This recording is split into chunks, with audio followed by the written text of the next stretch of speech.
Thanks, Ben.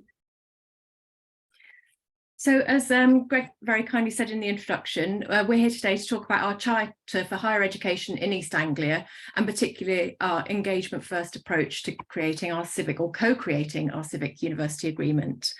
Next slide.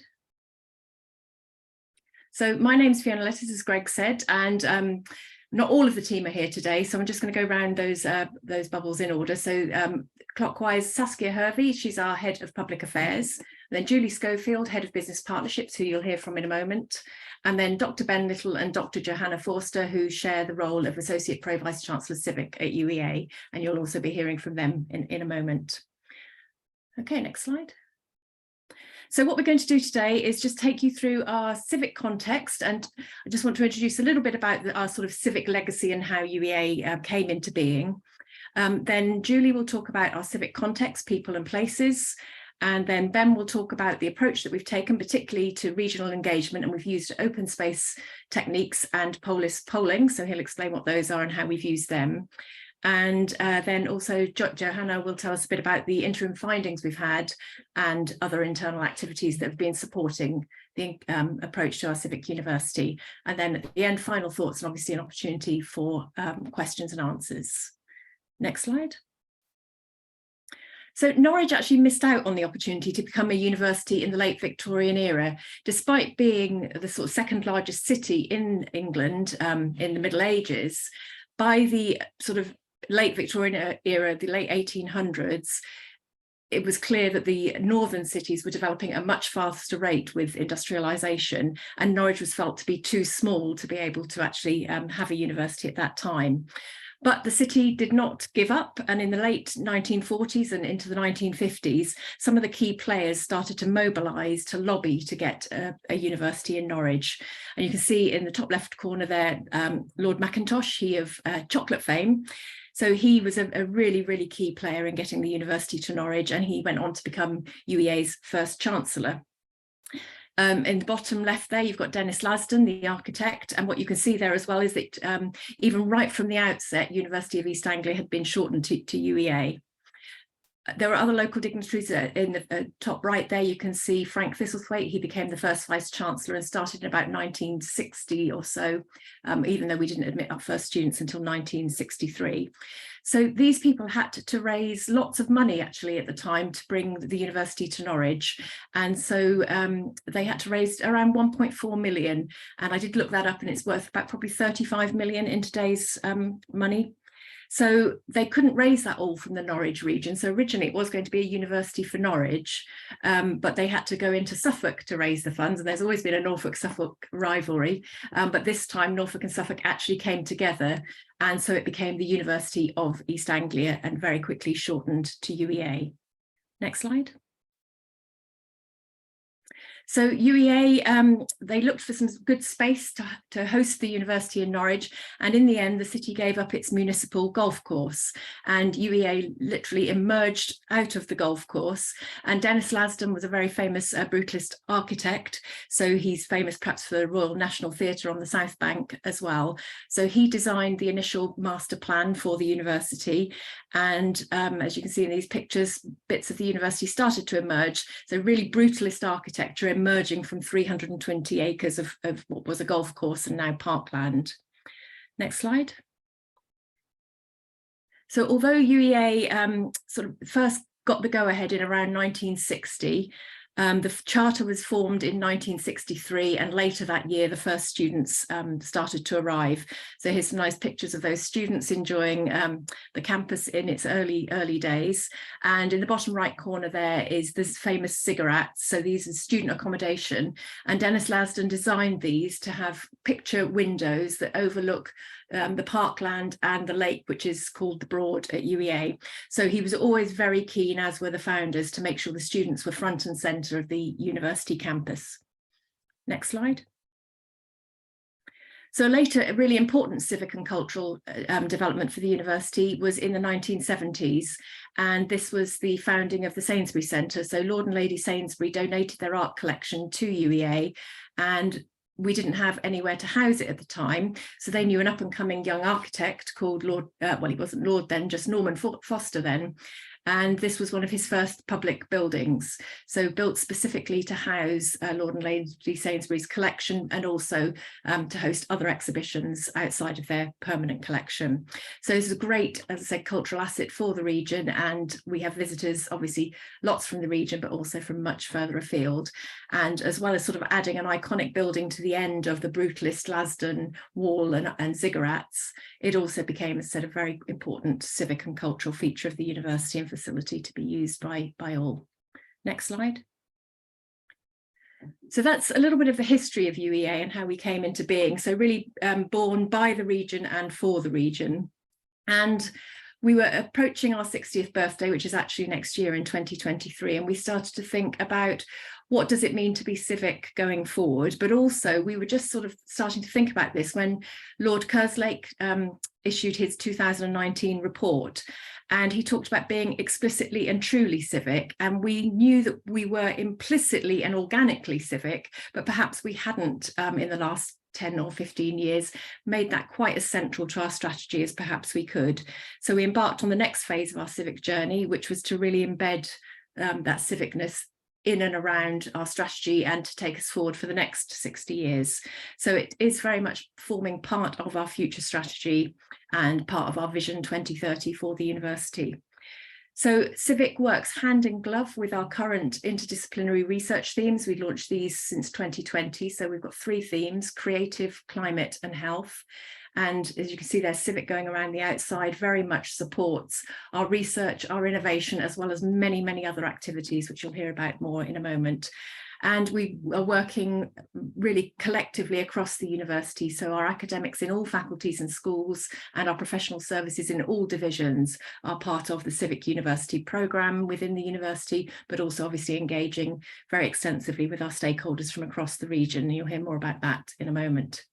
So we very much want to celebrate, support, re-envisage and reinvigorate what it means to be civic for today and for the next 60 years. And for the environment we find ourselves in today, which has changed a lot in the last 60 years. So what does that mean to be civic going forward from here on in? So now I'm going to pass over to my colleague Julie to tell us a bit more about our people and places. Julie. Okay, many thanks, Fiona. So as Fiona says, civic activity has been an integral part of the university's DNA since it was created. And a report by the University of UK in November 2018, which surveyed over 2,000 UK adults on their knowledge of the impact universities make, revealed that actually the biggest knowledge gap was in relation to the positive civic impact universities had within the region.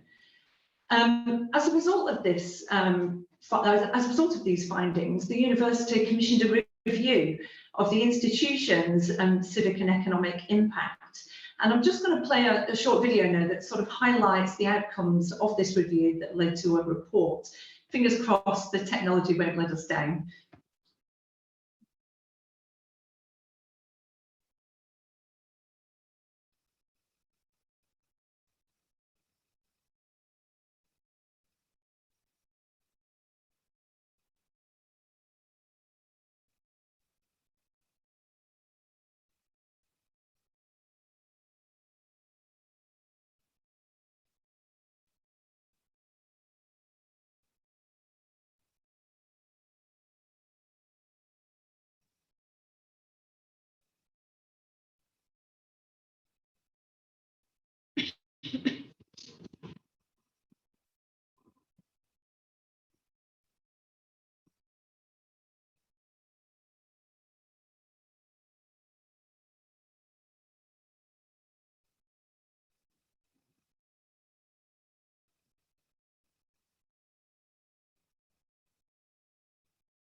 Many thanks.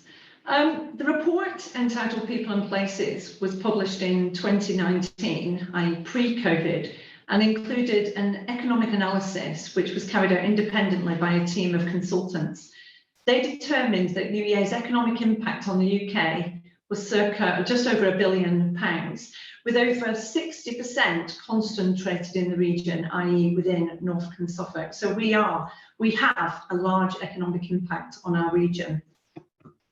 As outlined by Fiona, UEA was born of the region and has a longest standing regional engagement. Benefiting from and informing our research and teaching, UEA Health and Social Care Partnership is a really good example of this. Facilitated by the university, the partnership includes health and social care organisations from across this region, involving academics, health and social care professionals, and service user representatives to tackle some of the most pressing issues facing the sector, including new research and service user intervention and impact evaluation. This slide reflects a whole remit of activities that the university is involved in from a civic perspective. And really at the heart of all of these activities is collaboration and partnership. We haven't got time to go through all of these in detail now, so I'm just going to highlight a few. The UEA Law Clinic. The clinic is a joint venture between UEA law students and staff, members of the local legal profession, and external charities and organisations. Partnerships with leading charities such as the Norfolk Community Legal Service and Citizen Advice Bureau enable us to offer free legal advice and representation to the local community, boosting our students' employability whilst meeting significant local needs. Since the service was first introduced in 2003, the student team has seen over 1,400 clients and recovered over 7 million in benefits wrongly denied. The Norwich Good Economy Commission, co-founded by Norwich City Council and the University of East Anglia in 2020, it built on a range of collaborative work that had started in 2017. The Commission drew together a wide range of stakeholders to explore how through partnership we could work together to build a better, more equal and greener Norwich economy. The Commission works on identifying, engaging and listening to communities within the city who had traditionally not participated. Several streams were identified as areas for further exploration and collaboration. These included digital inclusion, skills, social enterprise, what does a good job look like, the role of anchor institutions, diverse voices, and research and innovation. The strength of this collaboration, the learning and experience is woven into the development of the Civic Charter.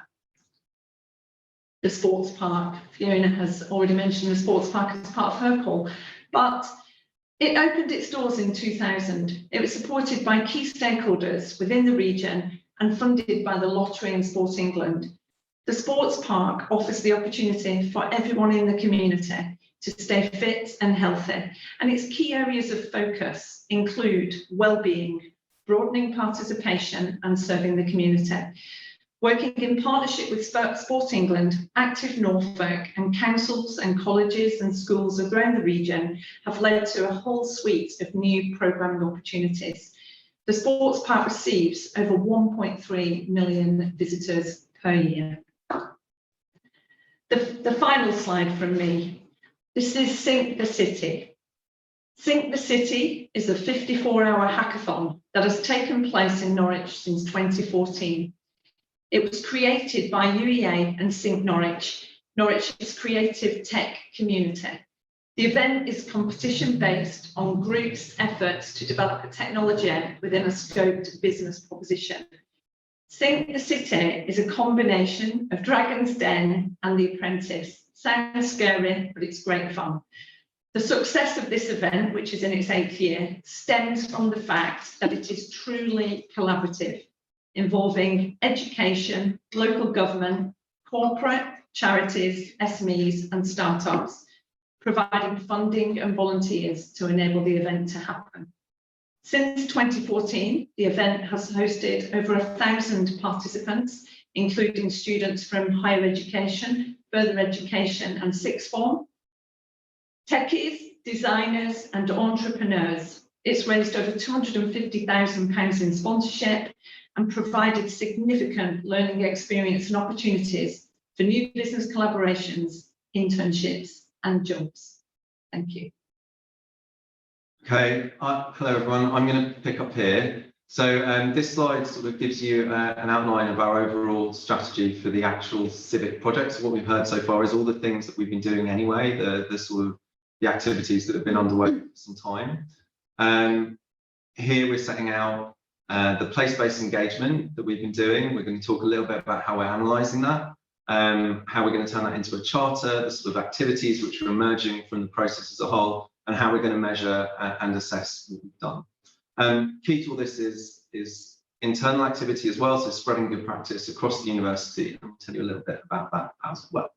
So at the heart of all this is our sort of place-based engagement. Now this has taken a number of forms. Some things like the Royal Norfolk Show we've sort of participated in and been active in. Others have been based around the open space meeting format that we've used extensively. So we're about to have our 5th one of these on Wednesday for the creative and cultural industries. We've done place-based ones in Norwich and Great Yarmouth. We've had a business-focused one in Ipswich, and in the new year we'll have a climate-focused meeting. Alongside this, because not everyone can make an in-person meeting, and these meetings actually do take up most of the day. So being mindful that it's quite a big commitment. We've also worked with Demos using Polis, which is a sort of online version of open space, alongside some of the meetings and at the Royal Norfolk Show. So I'll tell you about both of them in a sec.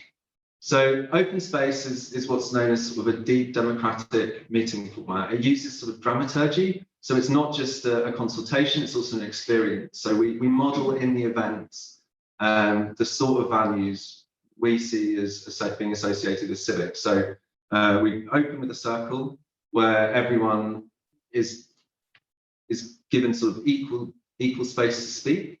We end with a circle, again, with everyone being able to give their honest reflections on the day. And the day itself is organised around an agenda that is completely open. It's been sort of crowdsourced in the moment by the participants who are there. And then a series of discussions take place, and people are encouraged to move freely between those discussions, the different topics, whatever might interest them, whatever they feel passionately about, whatever sort of values they want to associate with the question for the day. And then the whole thing is recorded live. So we write a book during the day, which is then sent to the participants at the end of the day. So to give you a sense of what this looks like, I've got a couple of slides. So this is the first one we did, the pilot we did in Norwich, which was just coming out of the pandemic. So you can see lots of social distancing there. We have a big screen at the back, which is where the live book is edited, broadcast throughout the day. When we've done events with Demos, we've also had the Polis poll up on that screen. There's also post-it notes, flip charts, people running around with iPads trying to make sure that everything's recorded properly. And yeah, so that was the first one in Norwich. This is what the one in Great Yarmouth looks like. Still some masks, but much more sort of relaxed in terms of space. And that's the question we asked: what could a civic university mean for Great Yarmouth and for our region? And these are really lively events. People have a really good experience at them. We cater them nicely, so people have good food, coffee, and so on, and generally have a good time. And what do they produce? So this is the contents of the Norwich book. You can see a few key things here. So people who are very sort of engaged with UEA. So the Lord Mayor proposed Cycles of History, the dialectic of UEA's civic mission. But also, what could a civic university do to support a thriving local economy? Questions around diversity, inclusivity, and identity.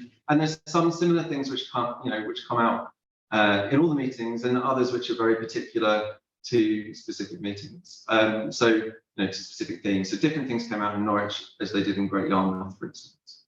And again, different in Ipswich when the focus was on business. And these are the books. This is what we produce. People get a Word document draft at the end of the day, but then we turn them into something which we think is quite beautiful. We put a lot of time into graphic design. So it's not just people show up and they talk and we sort of make some notes and go away with it. And we sort of sanctify the contents of the meetings by giving them this form.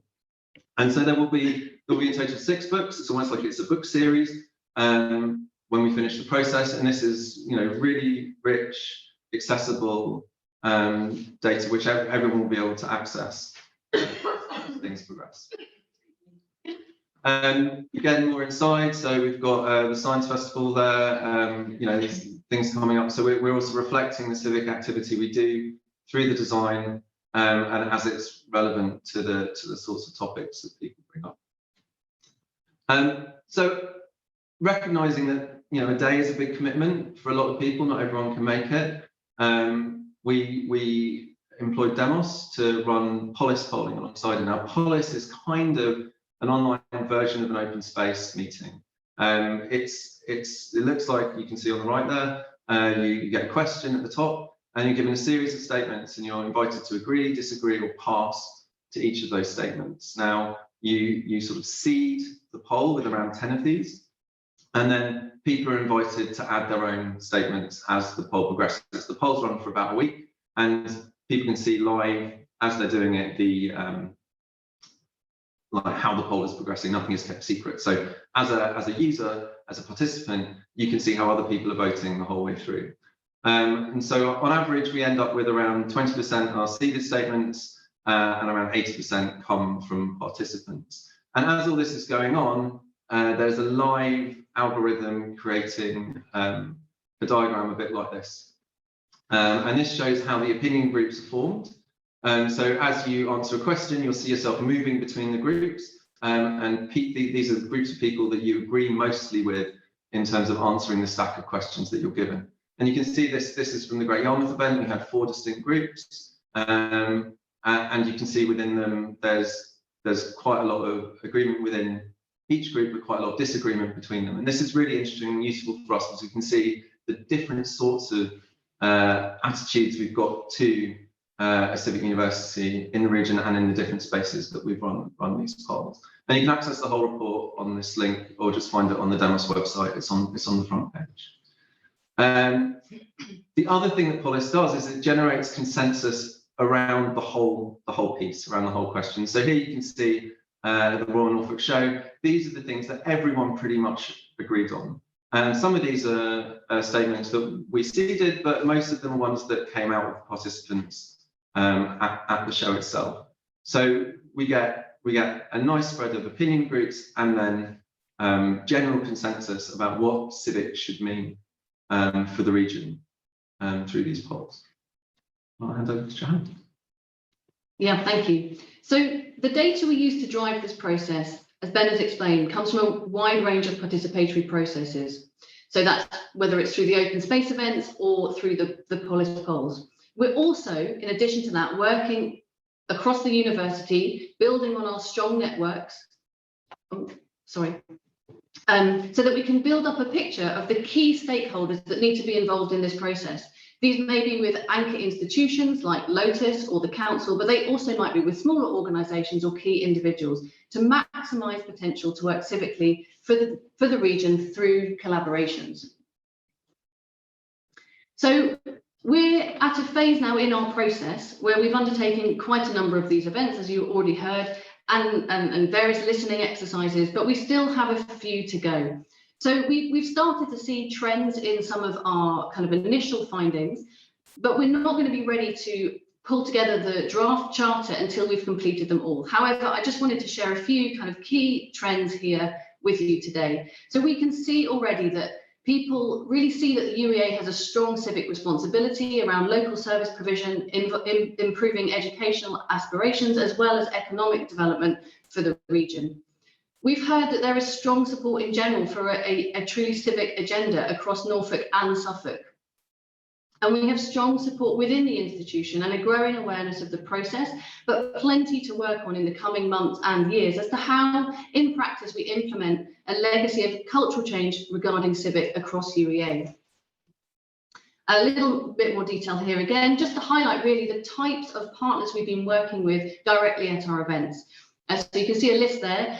This week, Ben's already mentioned, we've got another open space event around the kind of creative industries. And so that's a collaboration with UEA, NUA, and the National Centre for Writing. NUA, I should say, is the Norwich University of the Arts.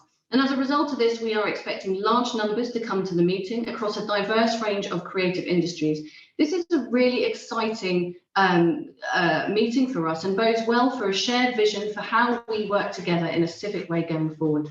You can also see up on the screen past events, including many other key stakeholders as well, from community groups to the healthcare sector to influential regional business such as Lotus and the East of England Co-op. And what's been really interesting, which is emerging from this process of listening and learning how other sectors articulate how HE can benefit the sector, it is important to mention that the people we've been speaking to at these meetings have not been myopic in their focus. So, for example, just to mention Lotus, you know, when we talk to stakeholders from that organisation, they're not just interested in engineering, for example, they're very much open to talking about lots of other issues in this space. So where do we go from here? Well, we'll be working towards drafting our charter for next year, distilling all of this into a short document, the charter, which states our values, principles and purpose. Signing will be open to all. This is a shared document, a living document, and a record of our intent, holding us accountable to our shared civic values and providing a mechanism to build and forge new relationships as well. Really importantly, these bilateral statements that we're going to use the charter to drive will be an opportunity to help frame an important set of relationships for the UEA and regional stakeholders. The last point here is key. This work, as you've already heard, is rooted in our analysis and what we've been told is important by our regional stakeholders. And therefore, it really does offer a clear shared understanding of the UEA's role in civic life. It can be therefore measurable, accountable, and it also will be dynamic. Alongside the charter, there are a series of activities which are already ongoing, or will be planned to be launched with the 60th birthday celebrations next year. So I just mentioned a few of these here. We've got the UEA Civic Caucus. So this is really a place for internal advocacy and good practice sharing. You know, we use it to host speakers, and we've currently got around 70 members. We're also really proud to mention here that our academic promotions handbook explicitly includes civic activity. So that's across research and engagement. And civic is already very much being championed at the highest levels at the UEA across key governance events. And then we've also got a range of new initiatives coming out of the process already, running alongside kind of parallel with the development of the charter. The video that Julie shared talked about volunteering with students, but we've also going to be kicking off the employer supported volunteering led by UEA's Institute for Volunteering Research. We have various place-based initiatives also lined up, one particularly going to happen in Great Yarmouth. And then we're really excited about this plan for a touring civic bus. One of the major challenges in our region, it's a very, very large region, is around transport. And so this will bring the work and expertise and outreach of the UEA out to the region rather than expecting it to come to us. And we're also planning to launch a mini secondment, or we're calling them Civic Fellows initiative as well. So finally, how we measure success is a key part of our process. As a baseline, we will use the People and Places report that Julie has already mentioned, but we certainly don't expect this to be straightforward. We expect to also develop new categories for measurement, such as the charter uptake, and we're working closely with the public affairs team here at UEA, particularly through kind of regional structures changing through devolution, which has recently been announced. Ultimately, a marker of success is UEA having a clearly understood role in a flourishing region. Now I'm going to hand back to Ben just to wrap this up. Hi, so we talked a lot about public engagement, and that's sort of the framing of the talk. But actually this is very much a 45-degree strategy in that it's got to be where the bottom-up energy, passions and desires sort of meet a willingness top down from the university to implement them in a serious way and among partners. So we can build support in the region through doing this sort of exercise, but what happens then is expectations are raised. And so that needs to be met by how internally we meet those expectations, and we take on board the things that we're told and act on them. And really the ambition is that the idea of UEA being a civic institution is in the region, it's in the water of the region. So it's something that people expect us to be and see us as a reliable partner and know they can come to us in an appropriate way for things which fall within our remit. So this also means that the internal work we're doing is really, really important. and that Civic needs to be sort of embedded at all levels and can't just be yet another initiative in a university. And we recognise that this will be slow, it'll take time, and it's going to need sort of robust support at all levels. But that's the challenge we've set ourselves, and that's what we want to achieve with this. So, okay, that's us. Thank you very much. That was a really interesting, very broad topics covered, and I think that, as is demonstrated by the lots of questions coming in, so it's definitely stimulated lots of interest. The first question that I wanted just to put to you was around this idea of civic linking to city, and obviously you have defined, as Fiona set out, the history of where you've come from as a university, and obviously you're not completely attached to Norwich, but you're very much an East Anglia. I think the question is around, is that a problem for you? Have you sort of defined your civic as East Anglia, and is that a sort of, would it be better or easier if your civic was Norwich? I think it's basically the essence of the question. I don't know whether Fiona, you want to kick off? Yeah, I'll start with that. So yes, I mean, it's interesting. I said at the beginning they campaigned for a university for Norwich. In the end, the funding needed to come from the whole region of Norfolk and Suffolk, and so we became UEA. Somebody even at that time said it muddied the water. In terms of, a lot of universities are associated quite strongly with their city. And I think it's fair to say it does still muddy the water for us a little bit as a university, because people don't necessarily know where East Anglia is. You can't find it on a map, and so on. So it does give us some issues. So we do feature Norwich often quite strongly when we talk about the university. But in terms of that history and that DNA, being part of East Anglia is what the university has always been about. So obviously we have a bigger footprint in Norwich because it's very close and we're just on the edge of the city, but we've always felt a responsibility to the rest of the region because of the way we were founded. And so when we were looking at the next 60 years Civic, we didn't think we should confine ourselves to the city. We should continue to look at the region. And also we've taken Civic, the definition, not just the city, but citizen and community. And we have defined our geography more broadly than just the city of Norwich. And I think, yeah, as I said, that's been really important to us and something we wanted to carry on with going forward. And we see our community very much as stretching across the two regions. It's also probably interesting to say that we have a New Anglia LEP region, and that is Norfolk and Suffolk as well. So that mapped quite neatly to the work we do across our local enterprise partnership as well. And so yeah, that kind of also helped us to define it as the region. With devolution, that might change. We're going to be, as Norfolk and Suffolk, separate authorities for devolution, so that might change over time. But I think that broader regional identity is important to us and will continue to be important to us. Thanks, Fiona. A lot of interest, this is probably a question for Ben, in a lot of excitement in the questions around what you've described in terms of the ways in which you've engaged with the public through open space, etc. I think the question is really trying to get at how much of that was very dependent on the external consultants that you used, and to what extent could somebody else in another university, potentially without access to those resources, be able to take forward that sort of activity, if that makes sense, Ben? So I think it's important to say the external consultants didn't do anything with the events themselves. The events was all us, our team. The only thing they did was run the polls. And actually, Polis is a freely available tool, but what Demos had is better analytics behind it and the experience of running it in those sorts of circumstances. So I would say get yourself the open space handbook and have a go. It's the difficult bit is getting people to show up for a whole day.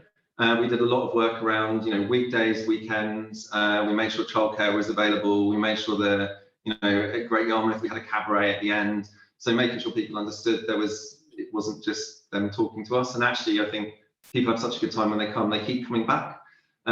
So it's definitely doable. It just needs some post-it notes and flip charts.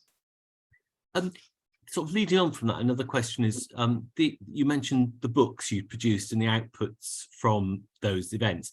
Are those in the public domain, and can people on this call, are they able to access those?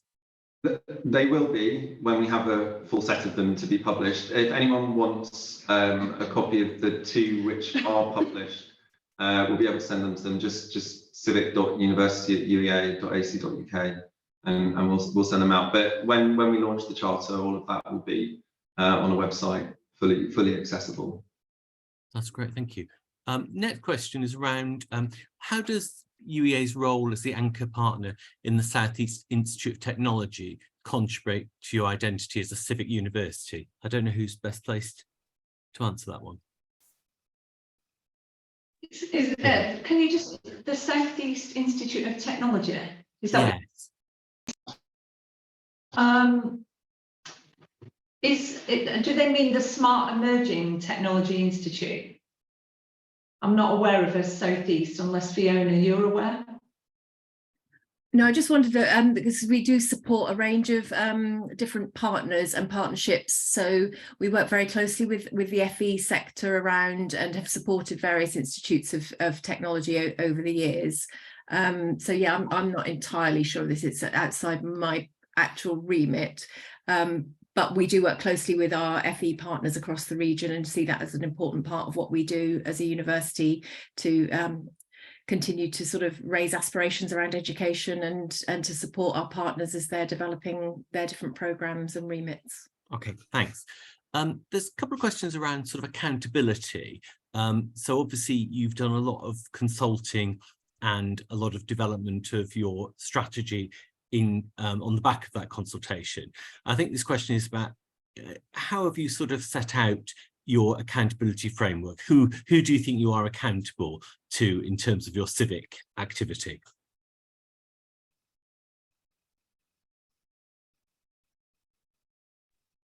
Ben, Yeah. do you want to pick that one up, Ben? Or? Ben, yeah. So I was waiting to see if you wanted to play it, Fiona. Well, we're accountable initially to the executive team in the university who've greenlighted all of this.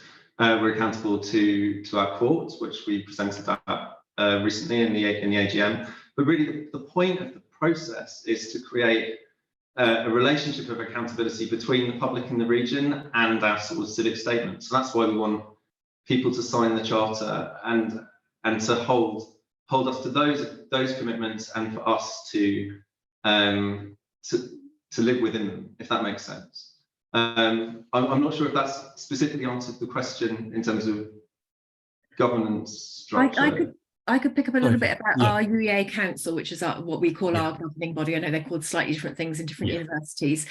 So actually, at the time of we pledged and signed up to the Civic University Network in 2020, and at that time I went with the Vice Chancellor to Council, and our chair of council in 2020 for an interim period was Laura McGillivray, who was the CEO of Norwich City Council, and she absolutely endorsed that we should do this and embrace it. And when it was presented to council, it was unanimous basically that we should do this and that it should be an important part of our strategy going forward. So they were brought in right from the moment we sort of saw the Kerslake report, started talking about it, and felt we had time to do it. Of course, then the pandemic went on for much longer than we thought, so we were a little bit slowed in being able to really kick off the activities in earnest until the pandemic had started to subside a bit. But yeah. Fiona, that's brilliant, because you've indirectly answered one of the other questions, which was around exactly what you just covered. So that's really helpful. There's a question around how you've sort of got people at various sort of different roles, different levels within the university engaged with Civic. I don't know if you could say a bit more about what your sort of internal strategy has been. Shall I start with that and then perhaps pass on to Ben and Johanna? Yeah. So Civic's always been quite organic, as I said in my talk, sort of implicit and organic. But when we started off, really, I started talking to people and saying, we want to do this.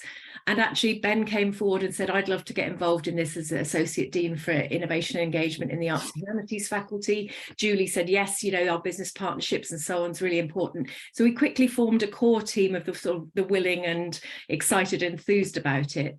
And then I think if I pass over to Ben in a moment, but we basically decided to set up what we called a UEA caucus, which was to bring in people interested doing some of the projects that Julie highlighted when she spoke, plus just anybody that was interested. We had the outreach team there, procurement, all sorts of staff just interested in Civic.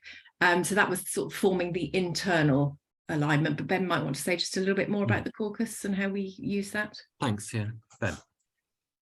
Yeah, so it was initially going to be like a working group, and actually what we found is that there was a lot of people who already had, felt quite passionately about this area and saw it in quite different ways, and so we renamed it very quickly into the caucus. So it's about encouraging, promoting, advocating for the idea of civic across the university, because obviously universities are very diverse places, rightly so, where people do lots of different sorts of things.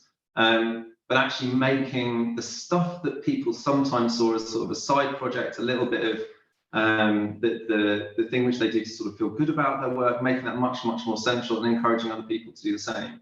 So the caucus became this sort of meeting place for people to talk about the sorts of activities they're doing, working with the community, working with external organisations, things like the Good Economy Commission and so on. And really to start to build an internal discussion about how we can do more of that, how we can make it more prominent, and how we can make it more coherent, I guess, at an institutional level. And that's been great. It's been been really nice, sort of challenging conversations and so on. I think the other thing, which was a really big change, which we perhaps don't talk about enough, was actually getting Civic into the academic progression handbook. So it's not only that people are having these conversations, so they can say, okay, materially, if I do this sort of activity, it can lead to progression in my career. So those things together, and then the next stage will be this the Civic fellowships, where people can come in, present to caucus about everything's begin to the sea, about the sorts of things that they do externally to the university, which the university could help with, and have a sort of a listening space to how that sort of activity can grow, those partnerships can grow, and take us in directions that we weren't expecting. Ben, particularly interested in that whole sort of idea of building into academic progression pathways as you described. I think that'll be something we'd be really interested in following up with you as we move into the development of the accelerator, which is kicking off in January, because that whole sort of thing about professional development and links to Civic is a really interesting area. I suppose that leads on to one of the other questions, which is around the sort of engagement of students, really. I think this is probably getting at a little bit of, to what extent have you embedded Civic in things that students do, either in their sort of volunteering sort of space, or where you might have embedded it in sort of credit-bearing modules, etc. I don't think you've touched on that particularly, so there's one question around that sort of space. I don't know who, Ben, sorry, do you want to kick off? Yeah, sorry. That's fine. As well. Yeah. So one of the open space events was run entirely by a group of my students. So they did all the planning, they executed it all, they learned how to be open space facilitators. So again, going back to that question, can anyone do it? Yes, with a little bit of guidance, certainly. And they've been involved. They're still involved. Some of them are now working with us still on the project going forward. And that's, I suppose that's a really easy example, but I think you'll find across the university, there are people working with community groups, working with industry in lots of ways, which is sort of civically focused and engaged. But yeah, we explicitly brought in students. Students had their own event, they had their own book. They actually took over from Demos on one of the polls and ran that themselves as well. So yeah, we've definitely been thinking about how students engage with it and seeing them as part of it. And obviously, we've got a very active and engaged volunteering culture at UEA with the IVR, and now some of that student volunteering is being sort of, staff are being brought in as well. And the student union, sorry. Sorry, Fiona. I was just going to add into that. The university has the UEA award, which is an award that helps students sort of maximise their engagement, their potential, and think about the kind of things they get out of that. And volunteering is very strongly represented in the award. It's very much based on a sort of Duke of Edinburgh bronze, silver and gold. And we work very closely with the Students' Union on that. And it really did draw out through that award and through the students' reflections how much volunteering they do and why they do it and what they get out of it, so it's really an integral part of that award. Sorry, Fiona.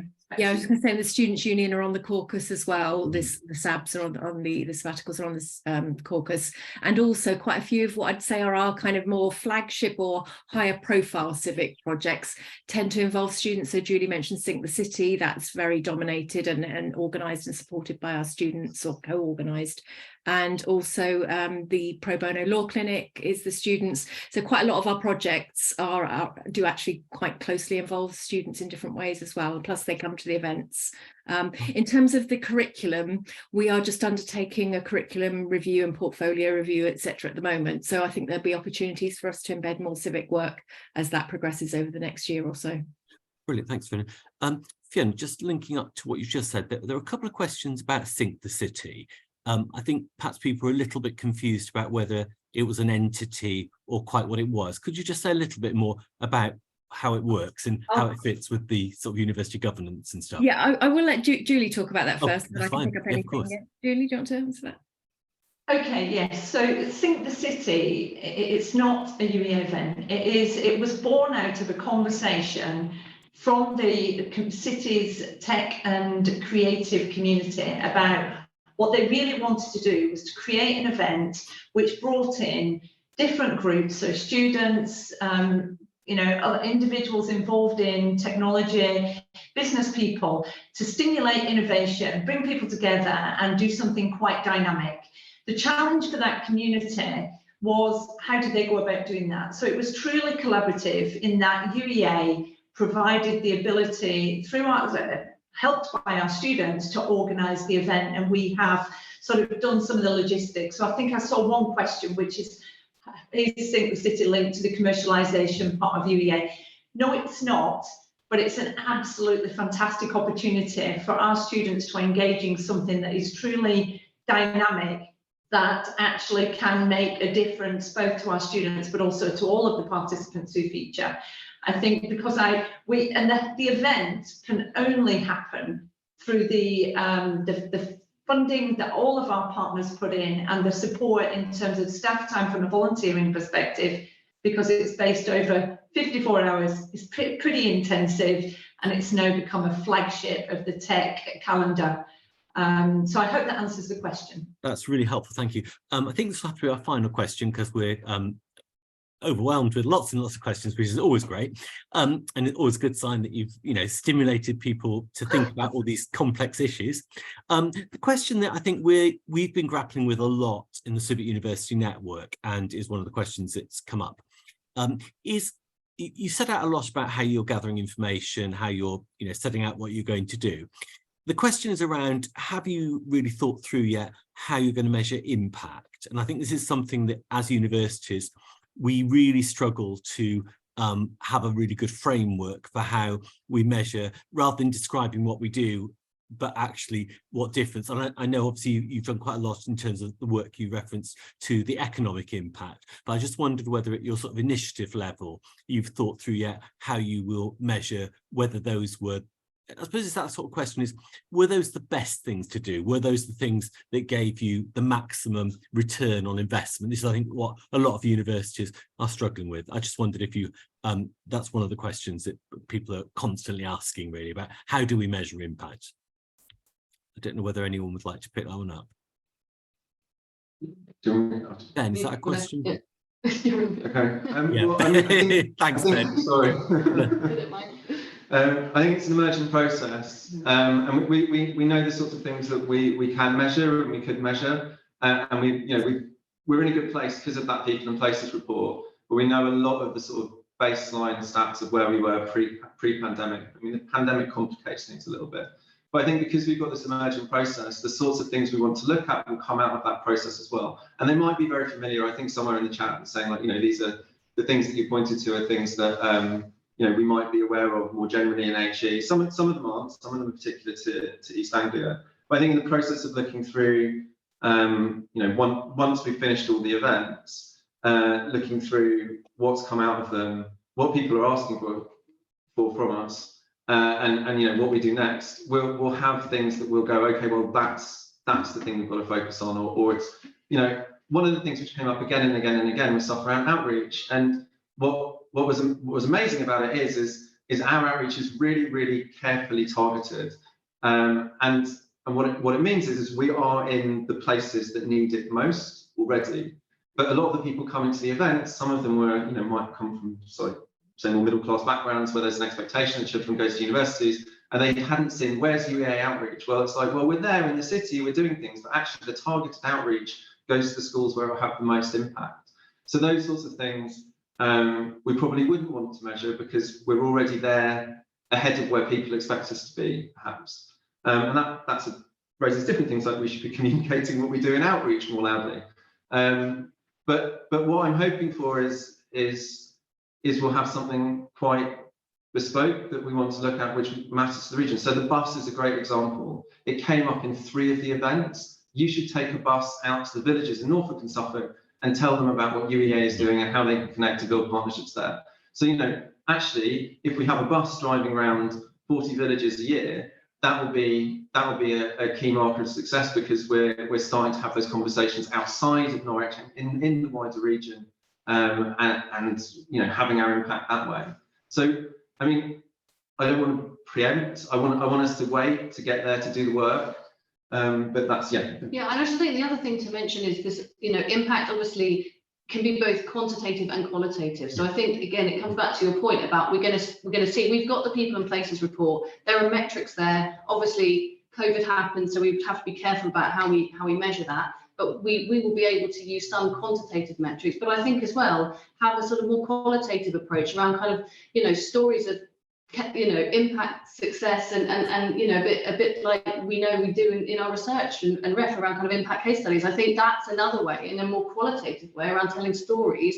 It could be related to the bus, it could be related to something that we haven't yet come up with yet, because we're not at the end of our, you know, data gathering process. So I think we're very open to the, you know, plurality of kind of how we see impact. Yeah, and for me, I think it'd just be really important that people in the region feel that the university is more accessible.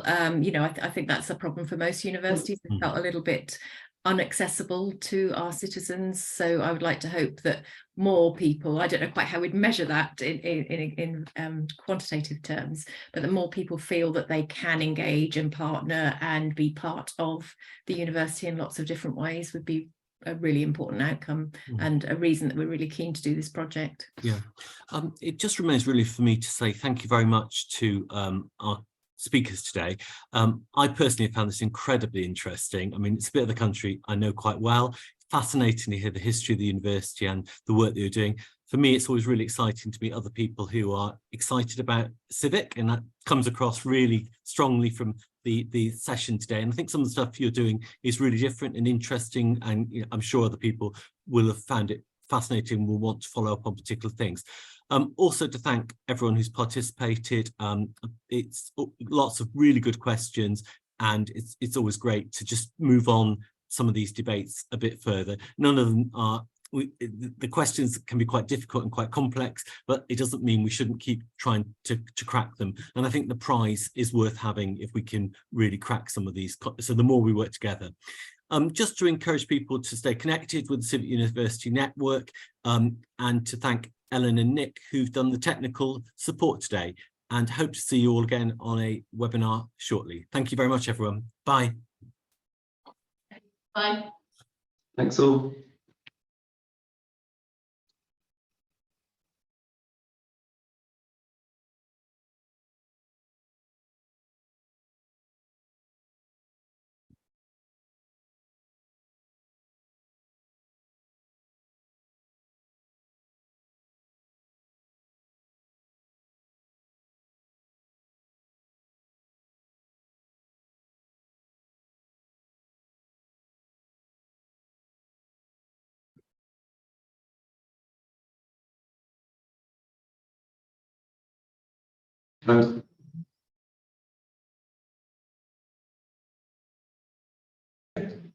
Hiya.